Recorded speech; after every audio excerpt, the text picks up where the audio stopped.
I drove A car. Drove എന്ന് പറഞ്ഞാൽ ഓടിച്ചു. I drove A car. ഞാൻ ഓടിച്ചു കാർ. എന്താ അങ്ങനെ? ഞാൻ കാർ ഓടിച്ചു എന്നല്ലേ പറഞ്ഞു? ഞാൻ കാർ ഓടിച്ചു. I car drive. ഡ്രോവ്. എന്താ അങ്ങനെ? Now that guy is facing a problem with word ordering.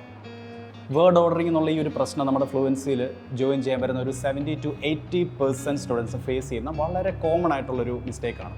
എൻ്റെ പ്രശ്നം സംഭവിക്കുന്നത് എവിടെയെന്ന് വെച്ചാൽ അവർക്ക് they might have the vocabulary, they might have the grammar, they might know the tenses and everything. എല്ലാം അവർക്ക് അറിയായിരിക്കും. പക്ഷേ ഇതെവിടെ പ്ലേസ് ചെയ്യണം എന്നുള്ളതിൽ ചെറിയൊരു കൺഫ്യൂഷൻ അവർക്ക് വരാം. അതിനുള്ള കാരണം എന്തെന്ന് വെച്ചാൽ മലയാളത്തിലുള്ള വാക്കുകൾ അല്ലെങ്കിൽ സെൻറ്റൻസുകൾ അതേപടി ഇംഗ്ലീഷിലേക്ക് ട്രാൻസ്ലേറ്റ് ചെയ്യുമ്പോൾ സംഭവിക്കുന്ന പ്രശ്നമാണ്. കാരണം മലയാളത്തിലെ വേർഡ് ഓർഡർ അല്ല ഇംഗ്ലീഷിലെ വേർഡ് ഓർഡർ. മലയാളത്തിലെ വേർഡ് ഓർഡർ എന്ന് പറയുന്നത് സബ്ജക്റ്റ് പ്ലസ് ഒബ്ജക്റ്റ് പ്ലസ് വെർബാണ്. ഇപ്പോൾ ഫോർ എക്സാമ്പിൾ ഞാൻ കാർ ഓടിച്ചു. Subject, object and verb.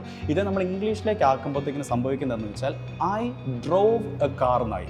Subject, verb and object. Word order മാറി.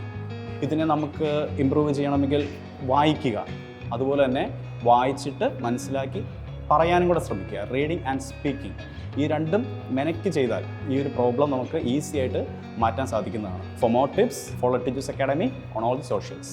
Take the first step towards your dream career with IELTS IELTS coaching. Tiju's Academy, the best IELTS IELTS CBT PT Fluency online and offline training institute in Kerala. Join us. Contact 9539 259910.